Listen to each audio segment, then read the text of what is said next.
Alright, what's up you guys? Welcome back to Podcast Unbroken. My name's Hudson, you know Roderick, and today we have our friend, co-worker, boss. she thinks she's a boss. I guess you could say training partner too. We don't do the same stuff because she's old and does master's programming. Because I kick their asses. She works out alongside us. Shawna Norton.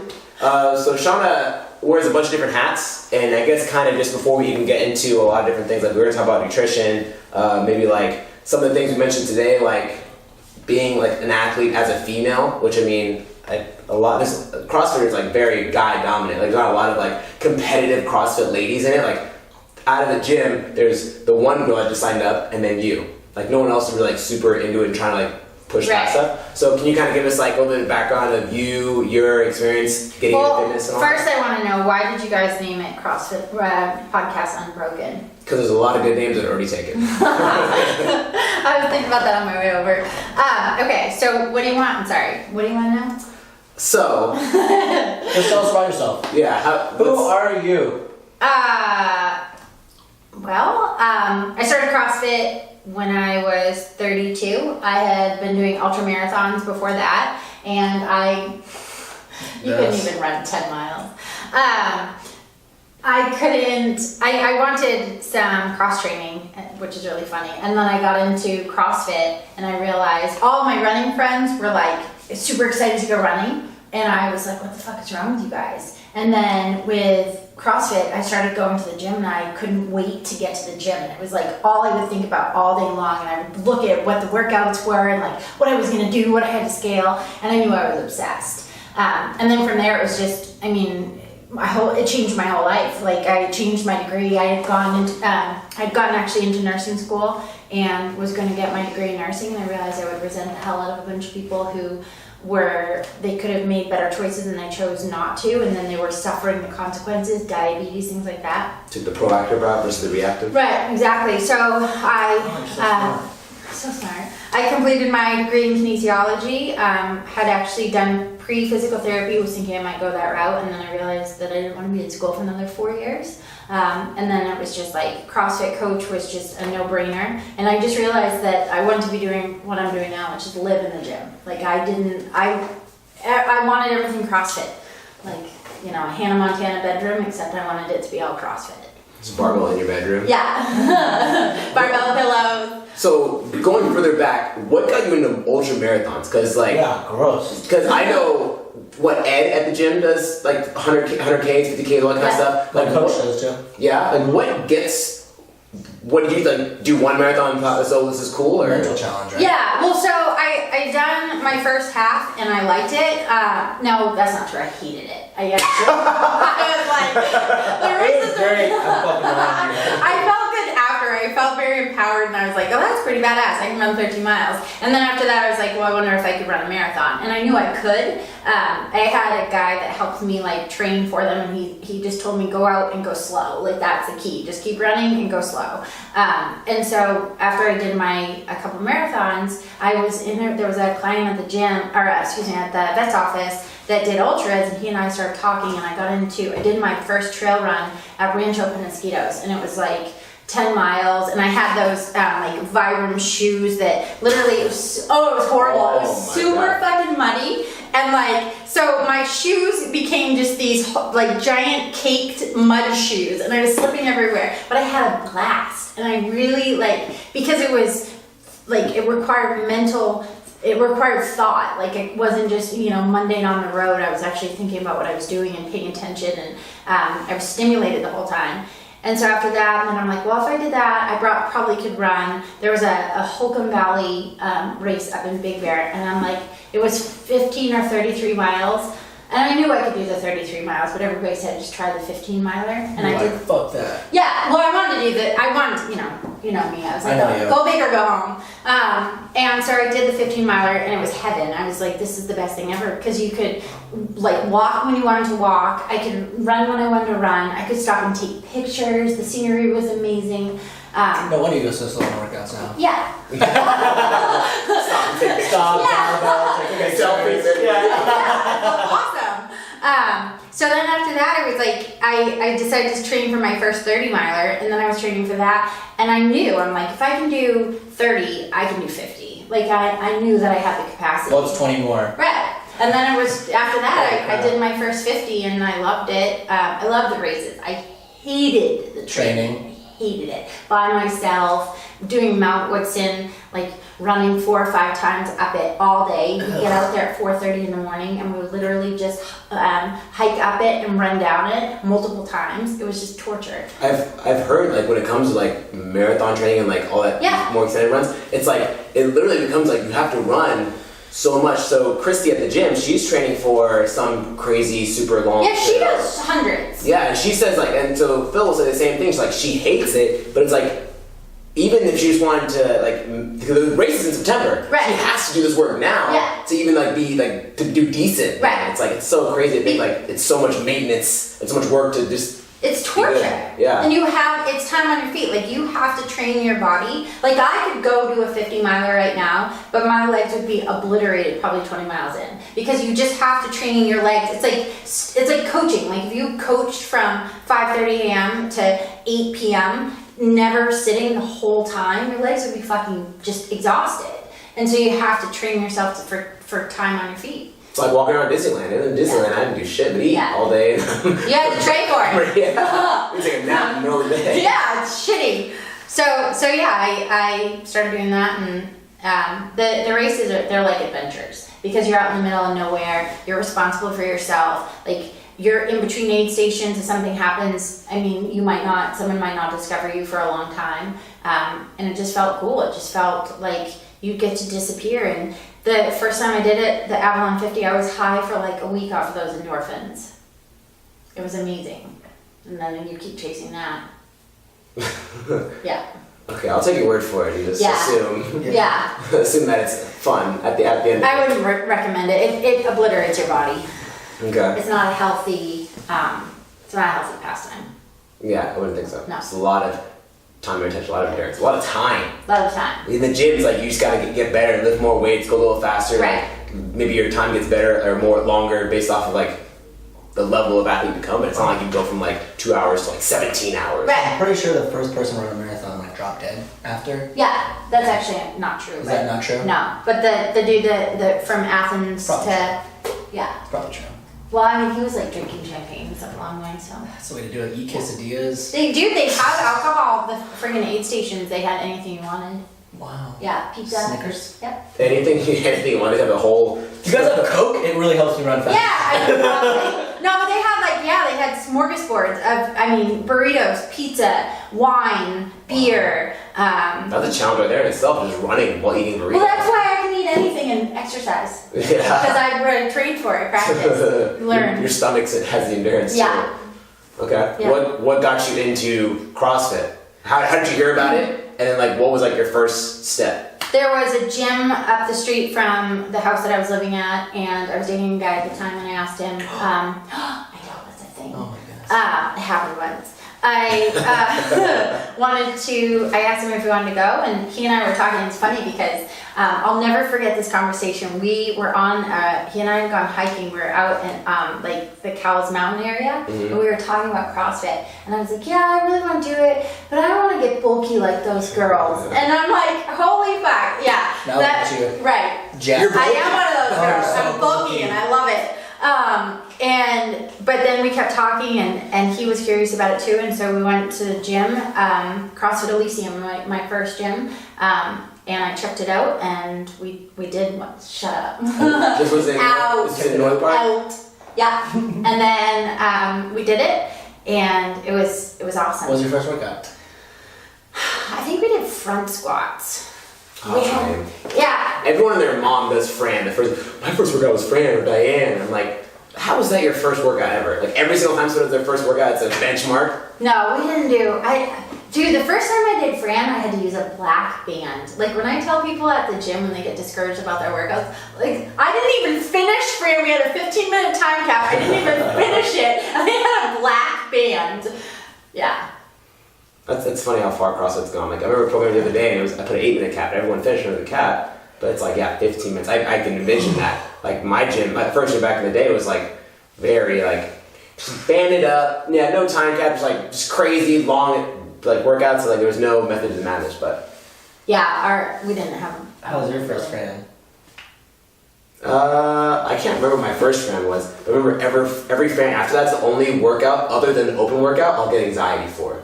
Really? Diane, Murph, any of the workout, I feel it's it's just a workout. It's gonna be crap. Maybe a little sore. But Fran, knowing you have to put yourself in that place of I have to sprint until it's done, and it's gonna hurt. That hurts. That gets me anxious a lot. Yeah. I think that's the shittiest thing about becoming an athlete. And 1 minute bike. if you don't follow this guy or subscribe to this guy on YouTube, he had me and a bunch of people at the gym and Shawna do a 1 minute max effort bike. And it was funny because he said just do a 1 minute bike. I was like, alright, fine. And I did it, and it was the exact same time I first ever did a 1 minute on the bike. I was hurting afterwards, and then it got worse and worse, and my quads were shutting down. 15 minutes of just Huggy rolling on the ground, walking, laying on the walking, legs giving out. Though. I didn't think it was that bad. Didn't go hard I enough. need It wasn't to that move my good either. seat. Yeah, I the seat want to was a move my little. seat. So Anyways, I digress. We'll send you guys to the gym. Yeah, Okay. 1 minute C2 bike right now. Ugh. I've never even been on a CT bike. Well, there's one. You can come do it whenever you want. Okay. Yeah. So, go for it. No, I've asked a bunch of questions. All right. So, how was going from being a 1 hour a day athlete? What made you want to compete in CrossFit? Because you're on the road right now to being a competitive athlete. Yeah, we're getting there. I knew that I could. I knew, so going in, the first time I did my max deadlift, and the guy I was dating, I was all excited I was gonna max deadlift, and I asked him. Was the guy you were dating going with CrossFit? Okay. I asked him, what am I gonna get? And he's like, oh, I think you'll get 200. I was like, 200 pounds? That's insane. I won't be able to do that. And I went, and I got 215. And I came back, and I was he was still sleeping when I got home, and I jumped on the bed. I'm like, babe, you'll never believe it. I got 215. I was like, I'm actually kind of strong. I realized that I had the capacity. I'm strong for What's your deadlift now? 340, I think. Yeah. It's 340. I know it is because I'm the one who convinced you to do it. Okay, 3 lifts. And I knew I was strong. I knew that I had the capacity to be able to do this. I understood I had to learn how to move better. But I've always climbed trees. I'd always been really active. I played soccer and softball. I built forts, and my first coach that I had joked because he's like, yeah, when you were out building forts and lifting heavy shit, I was out learning skills like skateboard, because that's what I am. I'm brute strength. I can use, move. Grunt work. 100%. Go. Okay. Right, and push, and slow things, move heavy things slowly. I'm good at that. I just knew that I could do it, and then I started getting better and better, and I started seeing all the other women and who they were and how badass they were, and I wanted to be on that same field with them. And then, and I was fortunate enough to come into, I'd been doing, I'd done a little bit of training, additional training, and then I took a year and was doing just Olympic lifting. And then I went back, and right around the time that I started at Power Keg, RIP. I wanted to start doing competitive training, and you guys were like, let's get a team to regionals, and I was like, I'm not good enough to go to regionals. And then we started doing misfits, and I started to think, well, maybe I actually could. Yeah, and then the rest is history. We've just been. How close were you this year? Well, 2 of the workouts I was really close. 2 of the workouts I was really not so close. I got placed 491 total in my age group, 27,000. 2 of the workoups. Next year. Yeah. Yeah, well, November. And think too, even though you had those bummy workouts, once you submitted your 19.5 score, you were in the top 200. Right. But obviously, at the end of the day, it will bump down. But knowing that you can get to that spot, right. All it is now is just holding on to it. Yeah. A lot of people are I want to do it, and then it's I'm in 10,000th place. Right. So. Yeah, no, it's cool to see. It's definitely doable. Yeah, how many fun, dude? I placed I 109. didn't do any better than you. Yeah, I placed better than both of you in the regular too. I looked at that. Well, I didn't say my last score, so. Lame. Dumbass.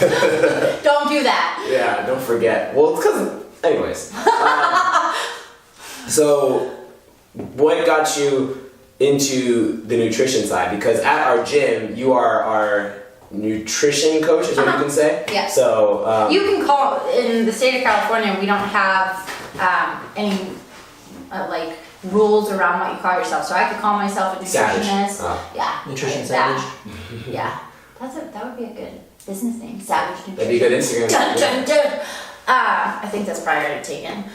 So I think both of you probably have dealt with this too, like figuring out where you want to focus in this field, because our field is so big. You realize that you're passionate about helping people with health and fitness, but how do you focus that? Like, what do you care about the most? Originally, I was going into fitness, like I was going into movement. And I thought that I was going to save the world by making everybody exercise, which very quickly made me realize. So when I graduated with my degree, I started a rehab-based personal training business where I was going to people's houses, working with like stroke survivors, people with CNS, spinal cord injuries, that kind of thing. And I wanted them to move, but what I learned was if you're helping someone move that doesn't have the motivation to move themselves, then they just rely on you for you to move them. And then I resented them. And so I was still at the same time passionate about nutrition, but it wasn't my focus.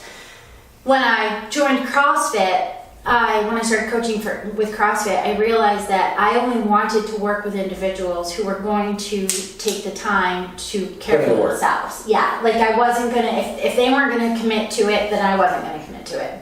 And that actually released a lot of guilt, because then I'm like, I'm not responsible for people if they don't want to be responsible for themselves. So letting that go, then I could be free to be a CrossFit coach and work with the people who are like broken, who come to us and say, this is hurt or whatever, and then I can help them.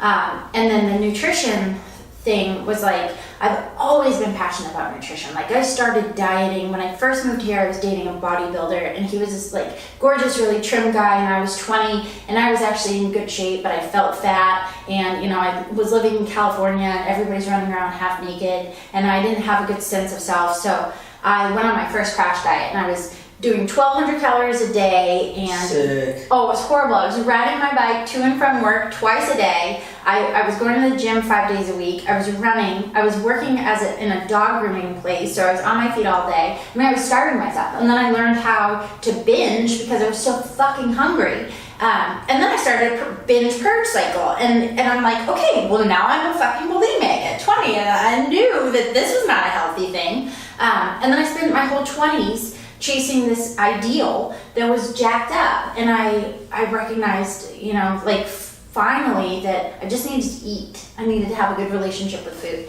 And now I see it with other women, and it's like, we get so wrapped up in who we are, and that who we are is defined by what we look like.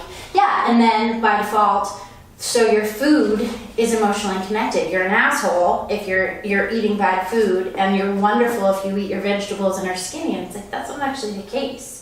So I'm good at... It's good, because I eat a lot of junk food. I know. Yeah, except now when you're trying to be skinny fat. Yeah. So I'm good at helping people, because nutrition coaching it's therapy. It's not just like, you're not just telling people what their macros are. You're teaching them how to disassociate food from who they are as human beings. Your self-worth is not based off of your food choices.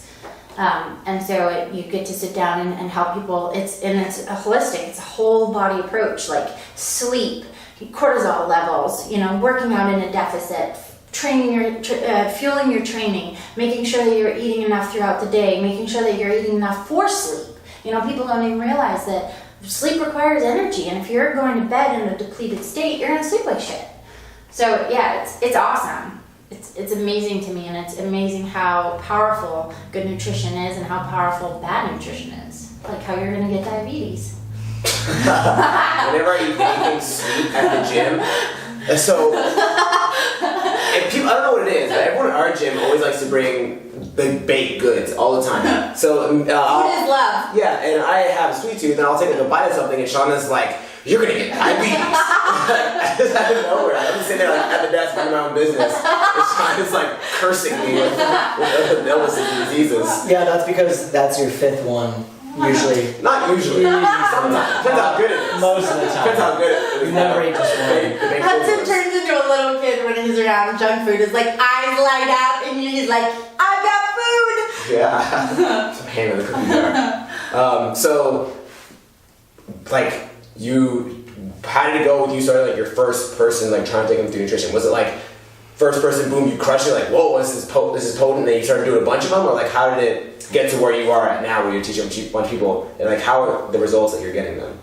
So I knew that I needed a clientele base and I needed referrals. So the first clients that I worked with, I did for free, and I just like posted on Facebook. And I had, I don't know, 5 or 6 people reach out. And then from there, I had a couple of people that, like, I gave them a free amount of time, and then I had a couple of people that stuck with me.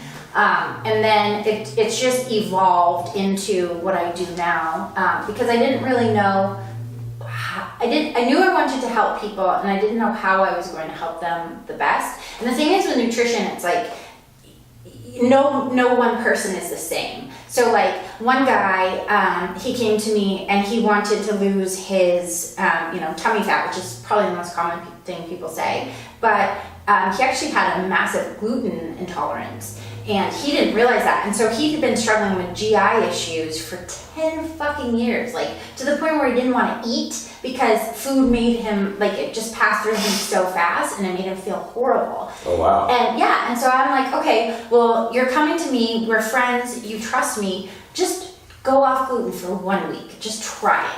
And Did you think that was the case, or like you didn't? Absolutely. Just based off like his symptoms, based off when he felt like crap, and based off his diet. He was eating a very typical American diet. Which is? Just bread and pasta, and the gluten is not bad. Like if you tolerate gluten, then fine. And they also don't know, like there's a theory that people have gluten sensitivity because they have a dwarf wheat now that they've made, which is more drought tolerant and more tolerant towards pests. Mm-hmm. So they think that might affect our GI tract. And they also, a lot of conventional wheat products are processed with Roundup when they're felled. So when they go and chop all the wheat down, they spray it with Roundup to make the wheat come up faster or to sprout. And so the theory is that people are reacting to that pesticide. And once your system is inflamed, you react to anything you put in it. So you get, it's kind of like a cut right inside your GI tract, and then anything that goes in there afterwards, your system just reacts. It's not going to know what it is at that point. Mm-hmm. And you can actually develop other food allergies because your system is inflamed. So I was like, let's just go off gluten for 1 week and see what happens. And he texted me and he was like beside himself because he was immediately feeling better, and like his GI tract, he was starting to have normal bowel movements and like ew. Poop, nice poop. poops. He had nice poops, and he was so fucking happy. You get shredded? No. Oh, what's the point? Because he wasn't bleeding on the inside anymore. Okay, that's good too. Yeah. And then from there it's just like, and that felt good. It felt really good. Like it feels amazing. As a coach, you were like, wow, yeah, I made a difference in this person's life. Huge difference. Yeah, 10 years of having a jacked up system changed in a week, and from there it was just. Did you ever go to the doctor? He got, well, so that's the funny thing is he went to the doctor and they have a test to see if you have celiac disease, which is when you're so allergic to gluten that you will die, like your guts turn to mush. And he had, deadly. He registered on the upper range of being gluten sensitive, but not to where they thought it was affecting him to where they wanted to say don't eat gluten. Wow. Yeah. And it's, but it really was. Their spectrum was wrong. Really, it was said here, but it was really right. And that's like, you look at. I mean, we'll get into like some. What's the term when you're all the different theories, like all the. I can't think of it. But like when they say, you know, they talk about the government and how the government is conspiracy theories. Like, you know, get into that for a minute. And the whole medical system, like if you look at who is paying who and the lobbyists and, you know, the sugar companies and big business, it's all... The money's not in the cure. It isn't. No, the money is in the disease. So No, if we have yeah, if we have a sick America, I mean, so anyways, that's a whole other podcast. Yeah, that's a whole other YouTube account. Nutrition. You guys are gonna get so much hate comments from this podcast for that. That's good. We'll take any comments on this. Any comment is a good comment. Yeah. So from there, it was I just started working with people, and then slowly but surely, other people reached out to me, and I started building it. And then when I started at Humanity, I knew I wanted to be the gym's nutrition coach, and we didn't have one at all the other gyms I've been at. We didn't have a nutrition coach. I think a lot of gyms still don't, unless they're big name ones. Which is crazy. Which is a huge part of CrossFit. Like, you can't just do CrossFit.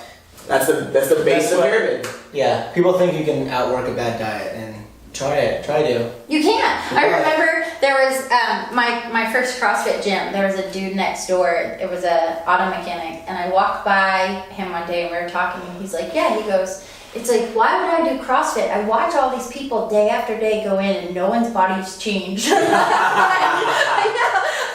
mean, that's so true. And especially my old gym, like everybody drank on the regular. There were 4 or 5 people that had abs. Everybody else, we were partying. They were pretty much just exercising to make sure that they didn't get fat. Go over the top. Yeah. That's crazy. Yeah. That's a good point. It's sad. It's really sad. Yeah, so when I started at Humanity, I asked the owners, I was like, you know, we need a nutrition coach, and I would like to do it. And I'm so grateful for it. In fact, I texted Zach just the other day because I'm going to go do a talk over at BBSD. Some of the, one of the women that we're going through right now, she talked to me, and I sat down with her and just kind of gave her some guidelines at how to eat balanced and what she should be looking for. And she's so awesome. Yeah, it's super exciting. And it's like it empowers people. It makes them feel like they have a little bit more control over their lives. One thing I didn't realize. So for those that don't know, I kind of started a paleo-ish type diet. See how skinny he is? This is why Sean's getting a bunch of flack. But like, the whole point of it was to kind of cut out a lot of the junk that I was eating, because I was starting to have wings, burritos, like pizza, like on the regular, and it, like even whether it be an aesthetic standpoint, like things. yeah, moderation. But like I'm not good at moderation. It's one or the other. So it was getting to the point where I was just eating too much junk. It's like, even whether it be aesthetics, whether it be like performance, it was like, I just want to make sure like I'm healthy. Like that's one thing, one epiphany I had like come the end of like regionals, RP regionals, was like, okay, I like working out, but like, I want to make sure too that I'm healthy when I'm 40, 50 years old. Yeah, exactly. Not have that? Well, and physically too, like on the outside as well. It's like my dad, for example, like can't, like my dad's had bad knees and can't run, and it's like affected his health, so he doesn't exercise. He's all, like tore his bicep falling. He's all jacked up. That's scary. Yeah, it was crazy looking. It was literally all up here. Yeah, it winds up. Yeah. But yeah, it's like I want to make sure I'm not that. I want to be, because someone at the gym just told me, Natalia at the gym, she said she did a trail run this past weekend, and she said there was a 75-year-old that did this like 9-mile, whatever it was, trail run, which is mind blowing. It's like I want to do that, not making a literally trail run, but I want to be 75 and still kicking back and being active. 400. Yeah, exactly. I still want to be able. I want to be powerlifter when I turn 70. I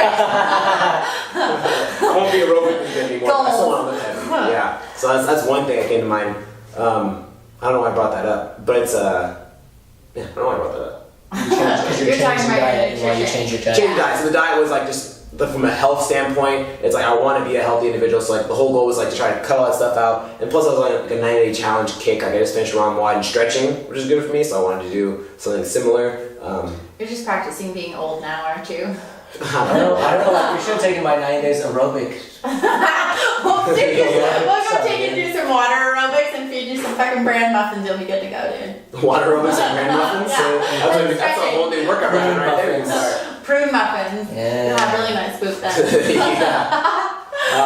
So I guess the next thing I want to kind of talk about, because I don't see a lot of it, we mentioned before, was there's not a lot of competitive girls out there. which is why, especially from what we've seen from all the gyms we've been to, it's like they're super hard to come by. So when you do, if you already have two girls that are pretty, like fit and that want to push themselves and like really like are dedicated, it's like you instantly, if you have a team, it shoots you up from here to here because you don't just have some girls that can do a muscle up. Like, yeah, that's a huge piece, but like you have girls that bust out muscle ups and can lift heavy and do all these things. It's like that's a huge part of it. Right. Ladies are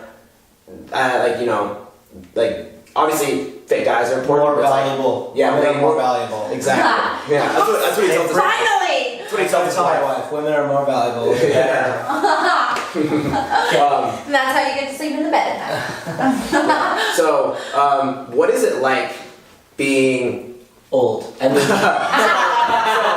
female? What is it like being a female athlete and like a female masters athlete? Especially because the past few months, you've really been independent due to the Open. You saw how that went, and also with how you've changed your approach towards your training every day. Because before you just jump into stuff, and now it's like you're doing these 90-minute mobility sessions that turn into 5-hour mobility sessions that you take forever to complete. But warm-up is long, okay? Why'd you start doing those? What's it It's like? like this asshole coach who's like, you should stretch. What? What the hell did you say to me? Yeah. What? It's like He is an asshole. What was the question? What's it like being a masters female athlete? It's actually a mind fuck. Are you gonna like have to No, edit you can out cuss. all my F's? No, yeah. We don't monetize it. Yeah, we can't make any money right now, so Okay. Yeah, so. we can't. I'll never be allowed on your podcast again though, because you'll be like beep beep. Actually, that's what we do this weekend, so we can do our first round two. There you go. Anyways. It is a mind fuck. So I was actually, it's funny you asked that because I was driving to the gym this morning and so Roderick's my coach, and he's also my hand holder and my support system and talks me off the ledge. Therapist. I told him you should write a book about dealing with women athletes because we're psychotic, especially, once a month. Oh. I'm worse, probably. Charlie told me this today. He's like, you shouldn't be allowed to talk to members after you've been working out. He goes, your testosterone's too high. I was like, I am a bit aggressive. Just a wee bit. Just a wee bit. You should have different shirts. You put on a shirt, I'm watching right now. Yeah. Different shirt to cool down. Yeah. I'm nice now. You can talk to me. It is because it's like you don't, when you guys, like say you guys wanted to go, or I mean, you're planning on going to the games. I don't know where you are right now, what you're doing. I want to be competitive. I want to do the best I can. All right. So, like, for you guys, because of your age, like, you become a professional athlete. You have a good maybe 10 years of being a professional athlete. And you have a lot of young people that are aspiring to be like you. You have all the people that want to sponsor you. Like, that. Yeah, they keep Fitting, where are you? They keep knocking on my door Yeah. every day. But I mean, like, Not as today, you guys. continue to improve, like the 20 to 27-year-old, like that age group for CrossFit is where you are going to be as a professional athlete, right? So for me getting so late into the game, it's like, I feel like most of the time I'm like, why do I have this dream? This is the stupidest dream because it's all of my own money. It's, it takes so much time. Like I now, because Got your of this, whole day, sleep. right, yeah. Whoop wants me to go to bed and get 9 hours of sleep. It's 8 p.m. I seriously felt like such a badass rebel last night because I stayed up till 12:30. I was like, fuck you, Whoop. I don't care about my recovery. I'm getting 7 hours of sleep. When you woke up and you're crying. I ran! I didn't. I knew I was yellow, but I knew like. So I feel dumb a lot of times because I'm not, I'm not trying to be in a committed relationship right now. I'm not trying to have kids, and I'm almost 40, and it's like, what a weirdo to be aspiring to something like this. It takes so much of your time. Like you guys know, it's a part-time job. Sometimes a full-time job. It's mostly a full-time job. It is. Like between sleeping and eating and all the recovery stuff, my warm-up is an hour long because I gotta make sure that I'm actually warm and that I'm addressing, all the things that break. And I talked to Amanda, my PT. I asked her because she's 36, I think. and she went to regionals a couple times, and I'm like, okay, like master to master. Am I broken because I'm a master's athlete and my body's breaking down, or am I broken because, I'm training 3 to 4 hours a day? And she's like, it's the volume. And I felt so much better because I'm like, okay, like, because it freaks you out. Like, you don't know, when we look at all of our stats on like master's athletes, Chuck and I are a different athlete than our parents. My mom at 40, What? My mother, my mom, at 40 probably, she probably couldn't even run a quarter of a mile, and she wasn't in shape, but she would never even have thought to be in this shape at her age. She wouldn't even have thought that was a thing she could do. And then now it's like you look at where we are and who we can be. We don't have anything to compare ourselves to. So you have no idea what you're doing. You have no idea what to expect from your body. You can only compare it to other masters athletes. And then, you have this constant, like, why am I doing this? But I just decided, because when I'm on my deathbed, I will regret it. I know that I can go to the games as a master's athlete. I know that I have the capacity. I can get my gymnastics to where they're reliable and consistent, and I'm strong enough. You did 50 burpee muscle ups. Like a year ago, you couldn't do muscle ups? Yeah. Damn asshole. That asshole. Then my arms wouldn't work for a week.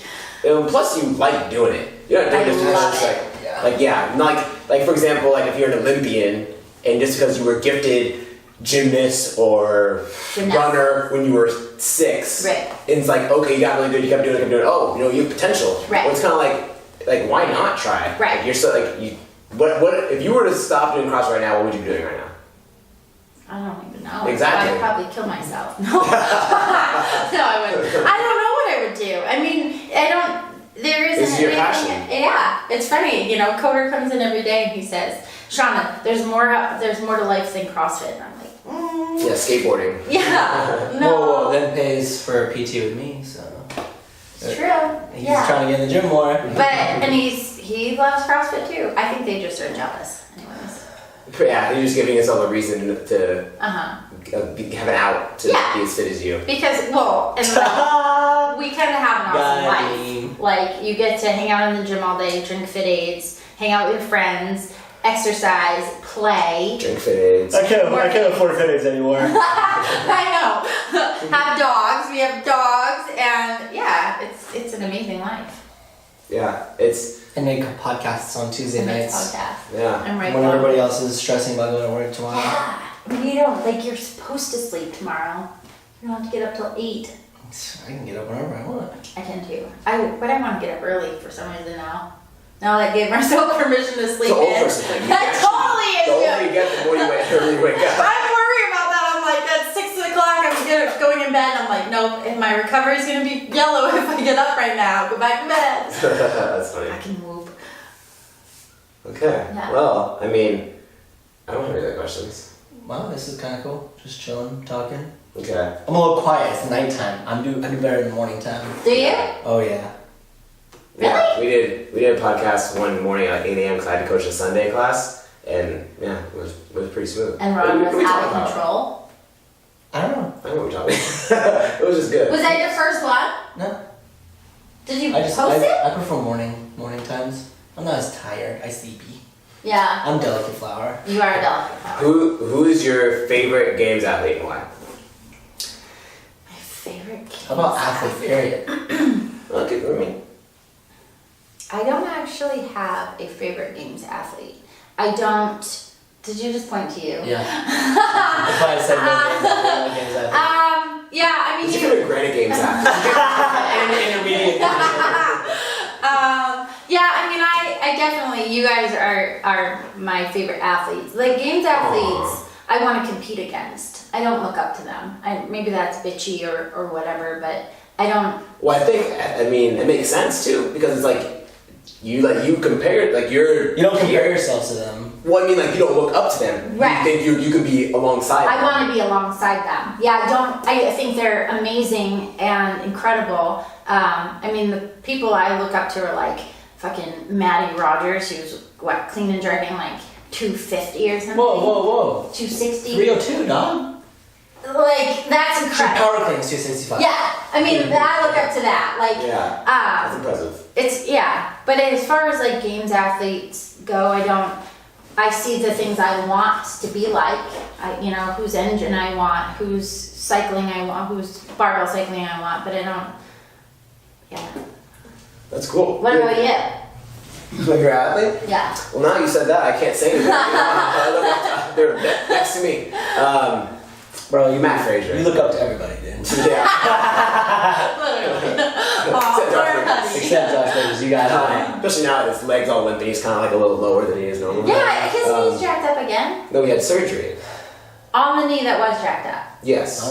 About Yeah, because he had a bad knee and he was just waiting it out, and then he's like, "Yeah, let's do it now." So he had reconstructive knee surgery. No, not reconstructive. Something was all torn up and reconstructive. Okay.